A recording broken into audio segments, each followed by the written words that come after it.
Hello दोस्तों, नमस्कार। तो स्वागत है एक बार फिर से आपका। और अब इस टॉपिक में हम जानेंगे कि कैसे जो हमारे देश के राष्ट्रपति हैं और उनकी काउंटिंग होती है, वोटिंग की काउंटिंग कैसे करते हैं, कौन कौन वोट देते हैं। जैसे कि मैंने बताया था लास्ट टॉपिक में, हमने डिस्कस किया था दोस्तों कि जो एमएलए और एमपी होते हैं, इलेक्टेड एमएलए और इलेक्टेड एमपी जो हैं, राष्ट्रपति के इलेक्शन में वोट करते हैं। अब वोट तो करते हैं, लेकिन उनकी वैल्यू काउंट कैसी होती है ये हम जानेंगे इस टॉपिक में दोस्तों। एक एमएलए जो होता है, एमएलए, ये इसकी एक एमएलए की वोट की कीमत क्या होती है। हमारे उत्तराखंड की अगर मैं बात करूं तो इसको कैसे निकालते हैं। जो total population of the state, total population of the state upon जितनी भी 1971 और वो भी 1971 के हिसाब से, ठीक है, ठीक।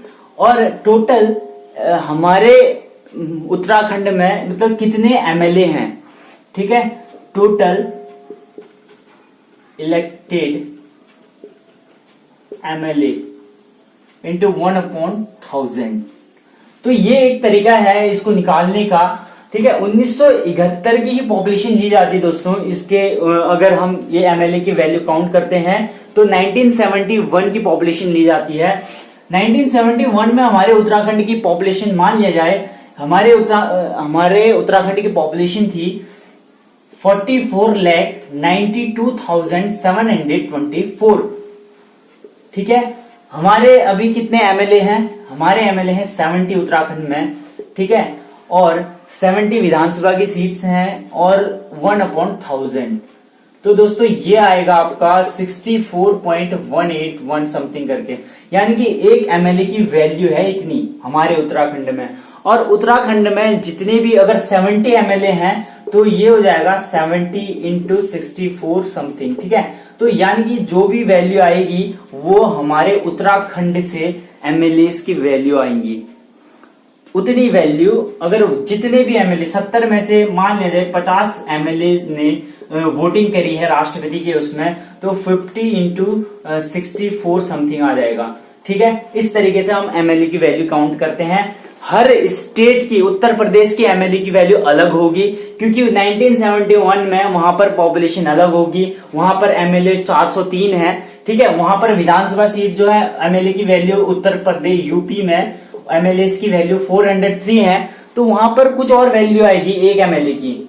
एक एमएलए की वैल्यू यूपी में कुछ और आएगी, हमारे यहां पर कुछ और आएगी, ठीक है। इस तरीके से हम एमएलए की वैल्यू, हर स्टेट की एमएलए की वैल्यू अलग होती है, लेकिन एक ही स्टेट के जितने भी एमएलए होंगे उनकी वैल्यू अलग है। हमारे देश में, हमारे उत्तराखंड में एमएलए अगर 70 हैं तो 70 की वैल्यू सेम रहेगी। अब निकालते हैं कि कैसे, अब हम देखते हैं कि कैसे एमपीज की वैल्यू काउंट होती है दोस्तों। जो एमपी है उसकी वैल्यू जो काउंट होती है पूरे भारत में, पूरे इंडिया में हर एमपी की वैल्यू सेम होती है, ठीक है। पूरे इंडिया में जितने भी एमपी होंगे उनकी सबकी वैल्यू सेम होगी, हर किसी की कीमत सेम होगी। इसकी वैल्यू कैसे निकालते हैं कि total value of MLA in India, ठीक है। जितने भी वैल्यू होंगी, जितने भी एमएलए होंगे, डिवाइडेड बाय टोटल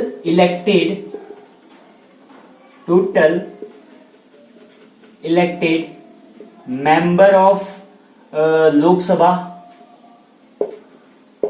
ठीक है। यानी कि टोटल इलेक्टेड एमपीज हो गए और लोकसभा के, और total elected member of Rajya Sabha, ठीक है, वो जो एमपीज या हो गए, ठीक है, टोटल। तो ये कितने हैं टोटल, लोकसभा में है 545, उसमें से 2 अपॉइंटेड है, यानी कि इलेक्टेड जो निर्वाचित हैं वो मात्र कितने हैं, वो है टोटल 543, ठीक है, वो है 543। Total value of MLA in India divided by ये 543 प्लस एमपीज कितने हैं, 12 को तो राष्ट्रपति अपॉइंट करते हैं। बचे 245 में से बचे 12 माइनस करोगे तो 233, यानी कि 233 प्लस 543 यानी कि 677 776। तो ये आ जाता है दोस्तों 776। Total value of MLA in India upon 776। तो ये इस तरीके से एक एमपी की वैल्यू निकाली जाती है, और ये वैल्यू जो है काउंट होती है दोस्तों राष्ट्रपति के इलेक्शन में। ठीक है, अब इस तरीके से एमएलए की वैल्यू निकाल के राष्ट्रपति के इलेक्शन में काउंट होती है ये वाली वैल्यू। ठीक है दोस्तों, अब आगे बात करते हैं। ये तो था राष्ट्रपति को कैसे चयन किया जाता है, कैसे उनकी वोटिंग जो एमएलए जो एमपी करते हैं उनकी काउंटिंग कैसे होती है, उनकी वैल्यू कैसे काउंट करते हैं। मोस्ट इंपोर्टेंट है दोस्तों ये वाले पता ही होना चाहिए कि 1971 के अकॉर्डिंग जो पॉपुलेशन लेंगे एमएलए की वैल्यू में 1971 के अकॉर्डिंग लेंगे। इस बात का आप ध्यान जरूर रखिएगा। ठीक है, आगे मैं बात करूं कि और 1971 के क्यों लेते हैं ये मैं आपको बाद में बताऊंगा जब पढ़ाऊंगा इसका लेक्चर। 1971 में क्यों लेते हैं उसको मैं आपको बाद में बताऊंगा, क्योंकि उसकी काफी बड़ी स्टोरी है। अब दोस्तों अब मैं आपको बताता हूं कि कैसे राष्ट्रपति को हटाया जाता है। दोस्तों हमारे राष्ट्रपति को हटाया तो जनरली वैसे जाएगा नहीं, लेकिन अगर संविधान को तोड़ेंगे राष्ट्रपति जी हमारे, जब हमारे कॉन्स्टिट्यूशंस को तोड़ेंगे, उनका ब्रेक करेंगे, तभी उनको हटाया जाता है, यानी कि उनपे इम्पीचमेंट लगता है। इम्पीचमेंट कैसे लगता है मैं आपको बताता हूं। 3 चीजें, एक होता है दोस्तों absolute majority. Absolute majority, absolute majority में क्या होता है, जैसे अगर 545 हमारे लोकसभा में है, एग्जाम्पल के लिए बता रहा हूं, 545 अगर जैसे मेंबर हैं, ठीक है, उसमें उसका 2/3 जितना भी आएगा वो उस तरीके से हम निकालेंगे एब्सोल्यूट मेजोरिटी। एक होता है दोस्तों special majority. Special majority, special majority निकालते हैं। सपोज 545 हमारे उसमें है, उसमें से भी 400 आ रखे हैं। ठीक है, उसमें से भी 400 आ रखे हैं, और या तो उसमें से भी 400 आ रखे हैं तो 400 का 2/3 जितना भी आएगा, या ऐसा भी हो सकता है 545 हैं उसमें से भी 400 आ रखे हैं, और उसमें से भी 100 लोग ऐसे हैं जिनका मन नहीं है वोट करने का, वो 300 ही मतलब उनको वोट कर रहे हैं, उसका 2/3। ये होता है स्पेशल मेजोरिटी। एक होता है दोस्तों simple majority. Simple majority, simple majority में क्या होता है, जैसे 545 हैं, ठीक है, अपॉन 2 + 1, या फिर ऐसा कह सकते हैं कि हो सकता है कि 545 हैं और उसमें से हो सकता है 545 हैं, 545 में से भी 400 लोग आए हैं, ठीक है, और उसमें से भी 100 लोगों का ऐसा है, 100 लोग ऐसे हैं जिनका मन नहीं है देने का वोट करने का, तो 300/2 + 1, तो जितना भी आएगा वो सिंपल मेजोरिटी इस तरीके से होती है। ये होती है स्पेशल मेजोरिटी, और ये होती है दोस्तों एब्सोल्यूट मेजोरिटी। राष्ट्रपति जो है हमारे देश के, जो राष्ट्रपति हैं, उनको जो है इस मेथड से यानी कि इस एब्सोल्यूट मेजोरिटी से हटाया जाता है। और जब भी राष्ट्रपति को हटाया जाता है आर्टिकल 61 के तहत हटाया जाता है, और इस जब उसको बोलते हैं महाभियोग। महाभियोग इंग्लिश में इसको बोलते हैं इम्पीचमेंट।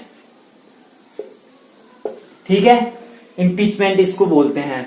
और जो हमारे सुप्रीम कोर्ट के जज हैं, हाई कोर्ट के जज हैं, कैग है, इलेक्शन कमीशन है, उनको जो हटाया जाता है उनको भी इसी प्रोसीजर से हटाया जाता है। उनको हटाया जाता है स्पेशल मेजोरिटी से। किससे? स्पेशल मेजोरिटी से। लेकिन उस प्रोसीजर को बोलते हैं मोशन।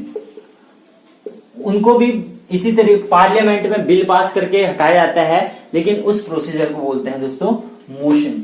ठीक है, अब मैं बात करता हूं कि होता क्या है दोस्तों।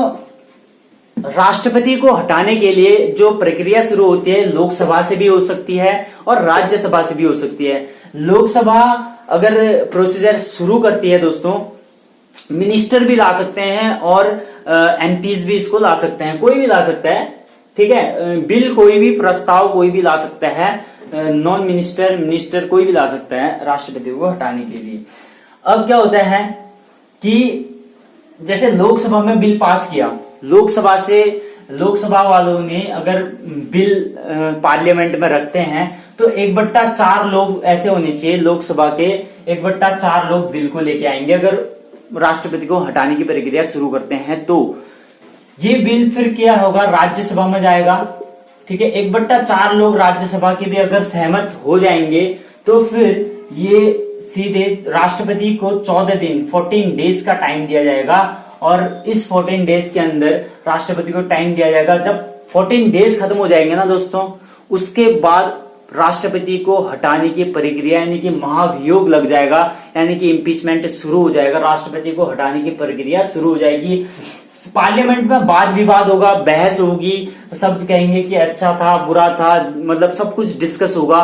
उसके बाद लोकसभा वाले 2/3 से इस बिल को यानी कि एब्सोल्यूट मेजोरिटी से जो है बिल को पास करेंगे, और फिर ये बिल राज्यसभा में जाएगा, राज्यसभा वाले भी 2/3 से पास करेंगे, और फिर बिल पास हो जाएगा, और उसी शाम राष्ट्रपति जी हमारे हट जाएंगे।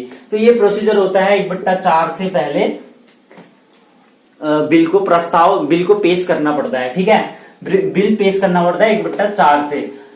दोस्तों अगर राज्यसभा से भी यही प्रोसीजर है, अगर राज्यसभा से पहले बिल राज्यसभा से उठता है, अगर राज्यसभा वाले पहले बिल शुरू करते हैं तो वहां भी 1/4 से शुरू करेंगे, फिर लोकसभा में 1/4 से जाएगा, फिर वो सीधे आगे राष्ट्रपति को 14 डेज का टाइम मिलेगा, और फिर 14 डेज के बाद राष्ट्रपति को बहस होगी, वाद विवाद होगा। उसके बाद सीधे क्या होता है, 2/3 से यानी कि एब्सोल्यूट मेजोरिटी से बिल पास होगा, और फिर लोकसभा में जाएगा, ठीक है, और फिर बिल पास हो जाएगा, और फिर राष्ट्रपति उसी शाम हट जाएंगे। सेम प्रोसीजर ये राज्यसभा से अगर बिल उठता है तो तब भी वही है। अब है सुप्रीम कोर्ट के जज हैं, हाई कोर्ट के जज हैं, या कैग हैं, या फिर इलेक्शन कमीशन है।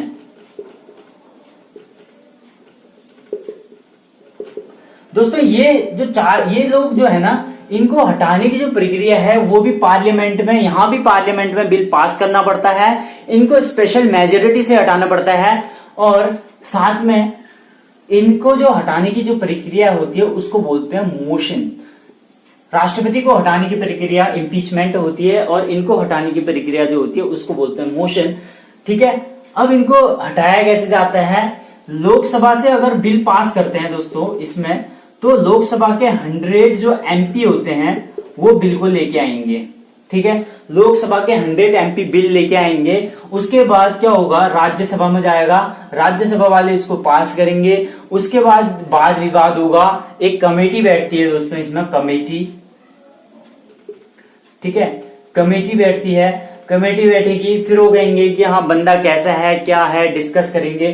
कमेटी का निर्णय जो भी हो, चाहे जो भी ये डिसाइड करे, डिसीजन हमेशा एमपी ही लेंगे, जो एमपी होंगे वही लेंगे। कमेटी बस इसलिए होती है, कमेटी तो खाली डिस्कस करने के लिए, सलाह मशवरा के लिए होती है, लेकिन जो एमपी होंगे वही इसको डिसीजन उन्हीं के हाथों में होता है, डिसाइड फाइनली वही करेंगे, ठीक है, एमपीज।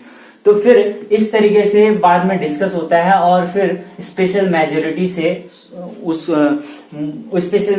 से इनको हटाया जाता है, ठीक है। वो भी रूल ब्रेक करते हैं, कॉन्स्टिट्यूशन में कुछ प्रॉब्लम होती है तभी हटते हैं ये लोग, वैसे नहीं हटा सकते इनको। और दूसरा क्या है, अगर राज्यसभा से शुरू करते हैं दोस्तों, राज्यसभा से शुरू करेंगे तो सबसे पहले राज्यसभा के 50 एमपी जो हैं बिल को लेके आएंगे। लोकसभा से स्टार्ट करेंगे तो लोकसभा के 100 एमपी शुरू करेंगे, और राज्यसभा से शुरू करेंगे तो 50 एमपी राज्यसभा के बिल को लेके आएंगे। और बिल को लेके आने के बाद वही प्रोसीजर है कि कमेटी बैठेगी, लोकसभा में जाएगा, ठीक है, डिस्कस होगा, एमपीज फिर डिसाइड करेंगे, और स्पेशल मेजोरिटी से क्या होगा, बिल पास हो जाएगा, तो वो हट जाएंगे। तो ये एक प्रोसीजर है दोस्तों उनको हटाने का, और राष्ट्रपति को हटाने का प्रोसीजर मैंने आपको बताया। तो दोस्तों कैसा लगा आपको आज का वीडियो? अगर आपको पसंद आए तो लाइक करें, शेयर करें, सब्सक्राइब करना ना भूलें दोस्तों। थैंक यू दोस्तों, धन्यवाद। जल्दी ही मिलते हैं एक नए मुद्दे के साथ और नए टॉपिक के साथ, हम जल्दी ही मिलते हैं। थैंक यू दोस्तों, धन्यवाद।